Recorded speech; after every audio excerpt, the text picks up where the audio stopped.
He was mocked for touching a rich kid's piano. But when his fingers hit the keys, the entire room froze. Elijah Brooks didn't talk much. Not because he was shy. He just didn't see the point in filling the air when no one seemed to listen anyway. He lived on the west side of Baton Rouge, near Florida Boulevard, in a cramped two-bedroom apartment where the walls were thin and the neighbors louder than they needed to be. His mom, Charlene, worked double shifts at a local clinic, and his older brother, Isaiah, spent most of his time with a crowd Elijah didn't trust. But Elijah? He had music. Not a fancy piano or some state-of-the-art setup, just an old beat-up keyboard at the rec center down the street. Half the keys didn't work, and the cord sparked if you moved it the wrong way. But to Elijah, it was enough. Every afternoon after school, he'd rush over, fingers itching to play. No sheet music, no lessons, just sounds he carried in his head and heart. He played what he felt, sometimes joy, sometimes anger, sometimes silence. No one had taught him, but some things don't need teaching. They just come. At school, Elijah kept his head down. He wasn't a troublemaker, but he wasn't a standout either. Teachers often missed the way he tapped rhythms with his pencil during math, or the way his eyes lit up when the morning announcements played the school anthem. Most of the kids didn't notice him, except when they wanted to borrow answers or pick someone easy to tease. His one real escape came from Ms. Delacroix, his music teacher at Martin Luther King Jr. Middle. She was the only adult who seemed to see him for more than his quiet. She'd catch him humming during lunch, pull him aside after class, and ask him questions that made him think. About chords, scales, how to tell a story with your hands instead of your mouth. You hear the world different than most people, Elijah, she told him once, after he improvised a lullaby for a pretend baby assignment. Don't ever let that go. He didn't plan to. Then one Thursday morning, just before spring break, the school announced a joint event with Bayside Prep, an elite private school across town. It was billed as a community arts exchange, which meant Elijah's class would spend a day attending workshops and watching student performances at the other school. Most kids groaned. Elijah sat up straight. Bayside Prep. He'd heard of it. Big lawns, uniforms, a cafeteria that served sushi. Rumor was their music department had a baby grand in every room. Elijah couldn't picture that. He'd never touched a real piano before. He'd seen one once, though, at the downtown concert hall when his class got free tickets to the Philharmonic. It gleamed under the stage lights like something out of a dream. He didn't hear most of that concert. He was too busy watching the pianist's hands. Now he had a chance to see it for himself. Maybe even play one, if no one was looking. Charlene ironed his best shirt the night before the trip, even though it had a small stain near the cuff. You behave, she said, not looking up from the ironing board. Don't go embarrassing me in front of those people. I won't. Don't touch nothing you're not supposed to. He nodded. He meant it too. But music had a way of making him forget rules. But Elijah had no idea how much one mistake, or maybe one moment of courage, was about to change everything. The bus ride to Bayside Prep was only 30 minutes, but it felt like Elijah had stepped into another planet. As the bus pulled through the iron gates, he stared out the window at rows of perfectly trimmed hedges, fountains that actually worked, and buildings that looked more like museums than classrooms. Kids in matching navy blazers stood in groups, laughing the way people do when they don't have to think about what might happen tomorrow. Everything seemed too clean, too still. Even the sidewalks felt expensive. Elijah followed his classmates off the bus, gripping the strap of his backpack. He didn't say much, just took in the sight of a courtyard with a bronze statue in the center, some founder with a scroll in one hand and a smug grin carved into his face. Inside, the floors shined like glass. The hallways smelled like lemon polish and fresh paper. No graffiti, no cracked tiles, no teachers yelling from down the hall. Just quiet confidence. He walked with the group past displays of student art framed like it belonged in a gallery. One piece had an actual price tag, $200. Elijah stared. He could draw too, but no one had ever offered to buy his sketches. They were herded into an auditorium where the Bayside students were already seated in neat rows. An older man with silver hair welcomed them with the same voice people use at church. He said a few things about unity and creative expression and called the event a celebration of talent from all backgrounds. Elijah looked around and counted. Out of everyone in the room, he was one of maybe 5 black students.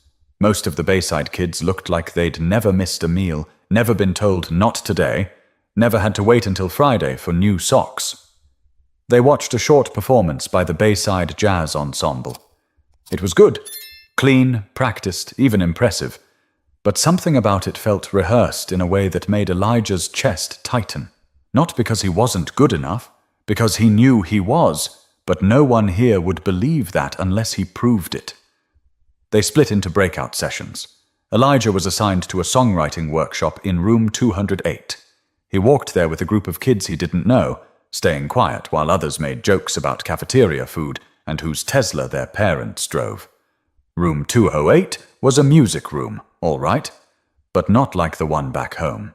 This one had floor-to-ceiling windows, soundproof walls, and instruments lined up like soldiers, guitars, violins, a cello in the corner. But what caught Elijah's eye was the piano, a gleaming black Steinway grand, bigger than any instrument he'd ever touched. The lid was open, the keys polished like bone. The instructor hadn't arrived yet, and most of the kids took seats without much interest. Elijah didn't. He stood by the wall, eyes locked on the piano like it was daring him. Then he heard a voice behind him. "Don't even think about it." He turned. A tall boy with slicked-back blonde hair was staring at him, flanked by 2 others who looked like they practiced scowling in the mirror. The tall one was wearing a monogrammed blazer, PJW stitched on the chest. "That's my dad's donation," the boy added. "You got anything like that in your neighborhood?" Elijah blinked, unsure if the kid was being serious or just trying to get a reaction. "I wasn't going to break it." "You sure about that?" The boy smirked. "Careful, those keys aren't made for dirty fingers." The words hit like a slap. The room got quieter. A few other students turned to watch. Elijah felt heat rise to his ears, but he didn't move. His hands stayed at his sides. The piano seemed farther away now, like it had shifted into another dimension. Part of him wanted to walk out.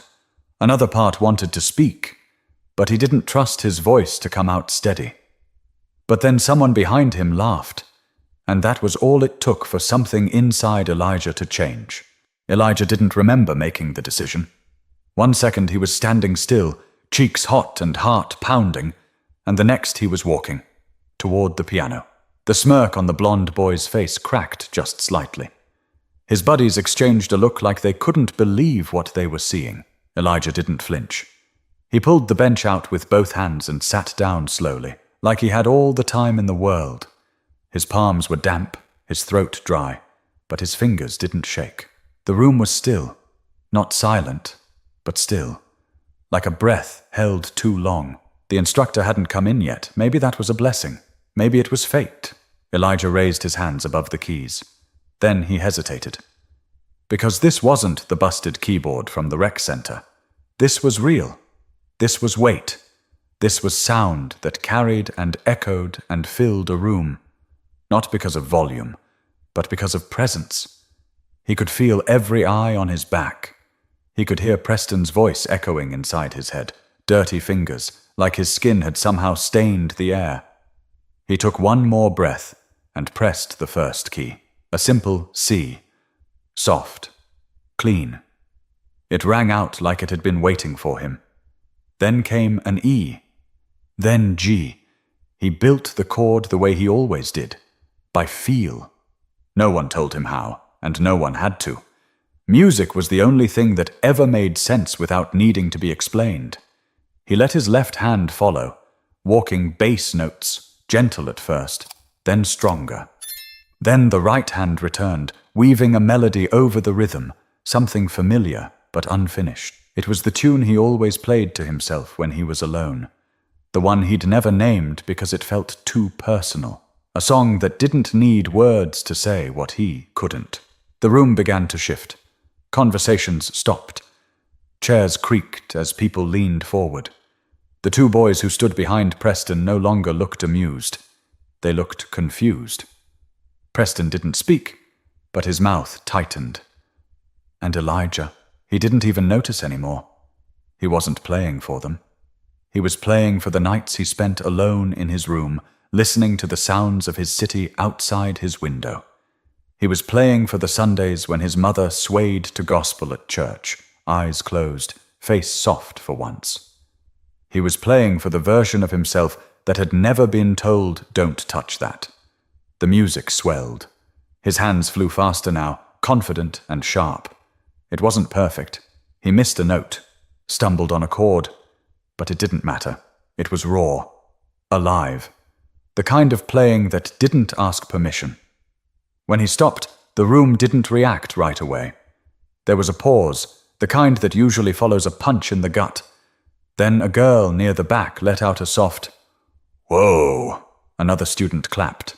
A few others joined. Preston didn't move. His hands were clenched at his sides.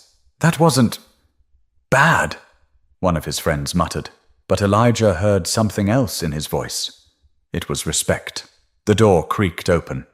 The instructor finally walked in, holding a clipboard. She paused mid-step, looking from Elijah to the stunned class. "Did I miss something?" she asked. A kid near the front nodded slowly. "Yeah, you did." Elijah stood up, slowly pushing the bench back into place. He didn't say anything. He didn't need to. For once, the silence wasn't awkward. It was earned. But just as Elijah thought it was over, he turned and found something waiting for him in the hallway that he hadn't expected at all. Elijah stepped into the hallway, his chest still tight from the adrenaline, unsure whether to feel proud or afraid. He hadn't planned to play.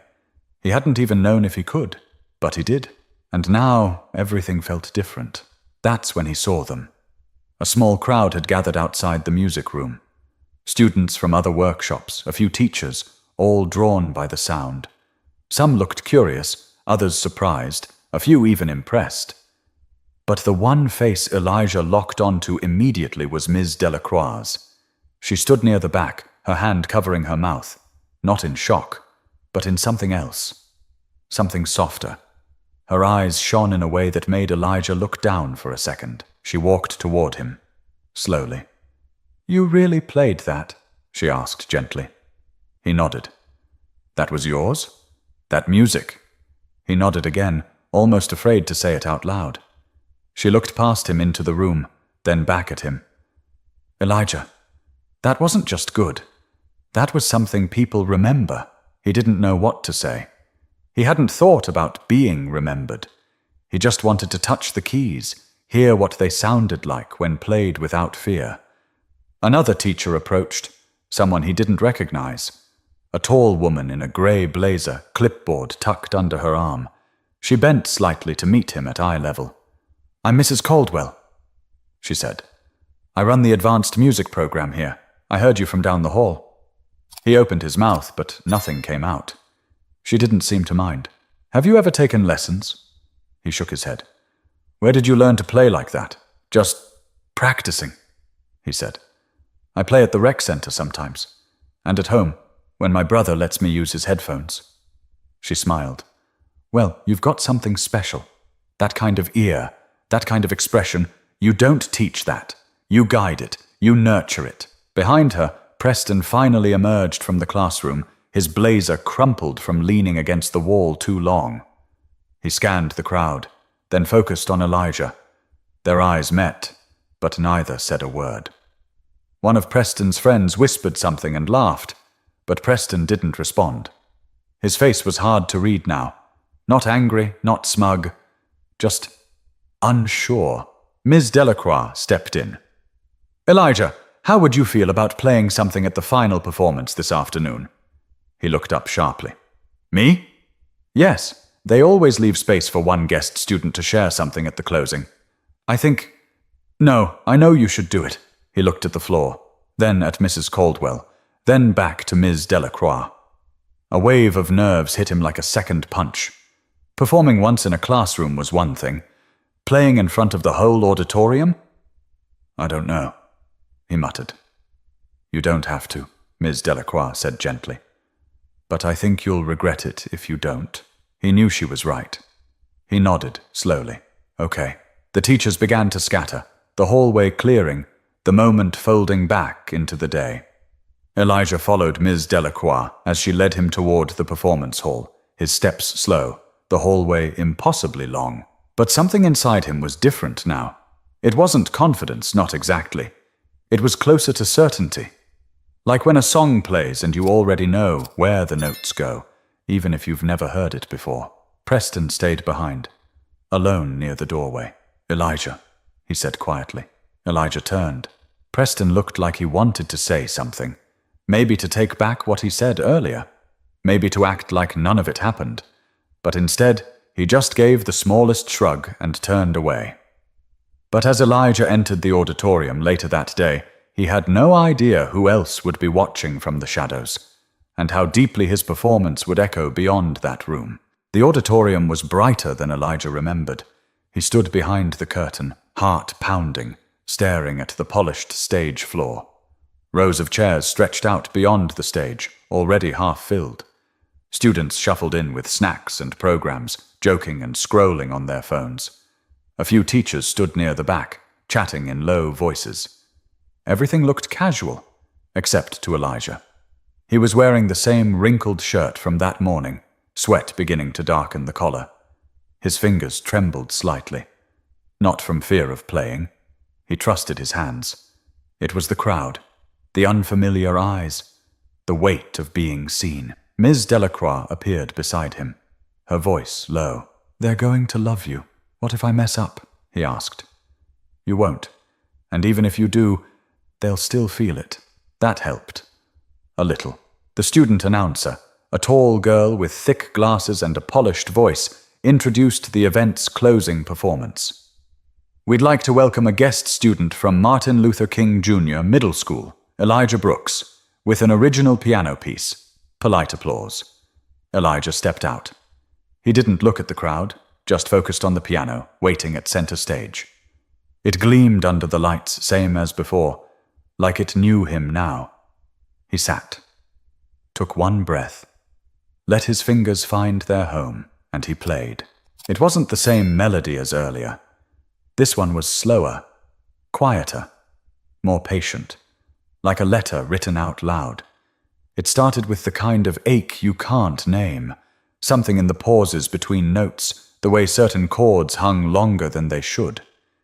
Then it shifted, grew warmer, braver, like something fighting to stand on its own feet. Every measure told a piece of him. The nights alone in his room, the sound of his mother praying in the kitchen when she thought he was asleep, the way the rec center keyboard sparked sometimes but never stopped working. The room stilled. Even the faculty stopped whispering. Phones lowered, eyes lifted, and somewhere in the second half, the emotion behind his notes caught up to him. His chest clenched, his eyes stung, but his hands didn't falter. He played all the way through. When the last note faded, he lifted his hand slowly, like releasing something heavy. Silence. Then a single clap. Then another. Then the whole room. A standing ovation didn't happen. This wasn't a movie. But the applause was real. Full. Some students stood. One teacher wiped her eye. Even the announcer looked surprised. Elijah stood, bowed without thinking, then walked off stage fast before the crowd could catch him. In the hallway, he leaned against the wall, breathing hard. Then a voice. That was incredible. He turned. Preston. His blazer was buttoned now, hair a little neater, but the cockiness was gone. He wasn't flanked by friends this time. I didn't know you could do all that, he said. Elijah said nothing. Preston shifted. What I said earlier. I was out of line. Still, Elijah didn't speak. I guess I just didn't expect it. Elijah looked at him, then said quietly, You didn't have to. Preston nodded once. Yeah, and that was it. No big moment, no handshake. Just an awkward pause and two boys standing in a hallway too big for either of them. Ms. Delacroix came out smiling. You did it. He managed a breathless laugh. I think I did, She looked at him for a long second. "Let's talk later. There's someone I want you to meet." But what Elijah didn't know was that someone in the crowd had already made a call, one that would open a door he never imagined he could walk through. By the time the bus pulled back into the parking lot of Martin Luther King Jr. Middle, the sky was streaked with gold. Elijah sat near the back, forehead resting against the window, watching Baton Rouge roll by in pieces. Fast food signs, gas stations, corner stores. Familiar again. Comfortable, but smaller now. He hadn't said much on the ride. Some classmates gave him high fives. A few asked how he learned to play like that. One boy, Jamari, even joked, "Bro, you made rich kids clap. That's magic." Elijah had smiled, but inside, everything still buzzed. Not nerves, not fear. Something else he didn't have a word for yet. Ms. Delacroix waited at the bottom step as students climbed off the bus. "Elijah," she said, pulling him aside gently. "That woman I introduced you to, Mrs. Caldwell, she wants to see you again." He blinked. "Why?" "She runs a summer arts program, scholarship-based. She said it's rare to find someone like you who hasn't been formally trained." He looked down at his sneakers, the left one scuffed. "I don't have money for lessons." "That's the point," Ms. Delacroix said. "You wouldn't need any. Everything's covered. You just have to show up. And play." Elijah didn't know what to say. Opportunities like that didn't come to kids like him. Not without strings. "I told her I'd talk to your mom," she added. "She'll want to know." That night, at home, Charlene stood in the kitchen holding the brochure in one hand and a half-burnt grilled cheese in the other. Her face didn't say much, but her silence was loud.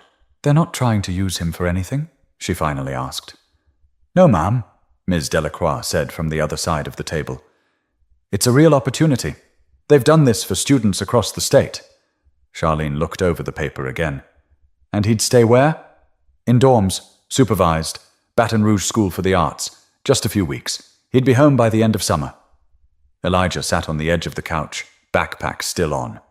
His fingers curled into the straps. His mother stared at him, not blinking. "You want this?" He met her eyes. "I think I do," she sighed. Deep. The kind of sigh she only made when her mind was traveling way ahead of her mouth. "He's 12, she said quietly. "Still a baby. I'll be careful," Elijah said, voice just above a whisper. "You better." She looked at Ms. Delacroix again. "I'll think on it." That was more than enough for now. A week later, the letter came. A white envelope with blue trim, his name typed neatly in the center. Inside was the formal offer. Elijah read it 3 times before handing it to his mom. She didn't say anything at first, just nodded, then handed it back without a word. He packed his things in a duffel bag that was too big for him. Ms. Delacroix drove him to the campus herself. On the way there, she told him about other kids who had gone through the program, some who had never even touched a real instrument before their first lesson, others who'd gone on to places like Juilliard and Berkeley. "But none of them sounded like you," she said. "And I mean that." The campus wasn't like Bayside. It wasn't shiny, it wasn't fancy, but it felt honest. The music building had paint chips on the windowsill, and benches worn smooth from years of waiting students. He liked that. His first day, he played in front of 3 instructors. They didn't ask where he came from. They asked what key he felt most at home in. He said D minor. They nodded like they understood. By the end of the first week, he'd written 3 new pieces. By the end of the second, he was teaching a classmate how to move through changes with feel instead of math. One evening, after dinner, his instructor sat beside him in the practice room. "You know what I told my husband after I heard you play?" she said. Elijah shook his head. That's what talent looks like when it's unafraid. But even with new keys in his hands and doors swinging open, Elijah still had one more thing to do before any of it felt real.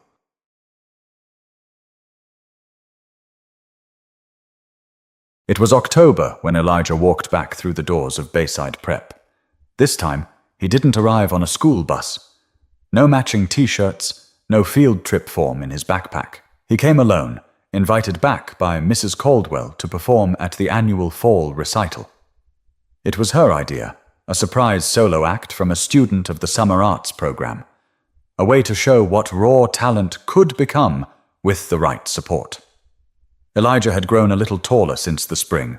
His jeans fit better, his curls were neater, and his hands had developed a quiet confidence. He still didn't talk much, but when he did, people listened. The auditorium looked just as he remembered it. Clean floors, bright lights. That stage. It didn't feel bigger than him anymore. In the front row sat Ms. Delacroix, her purse balanced on her lap, eyes shining with quiet pride. And next to her, Charlene, wearing her best blouse and clutching the edge of her seat like it was the only thing keeping her grounded. She hadn't been sure about the performance at first. "I don't know what people like that want from kids like you," she had said. Elijah had answered simply, "Just to hear." Now here she was, waiting to hear. The MC gave a brief introduction. "Tonight's final performer is a young man who reminds us why music still matters.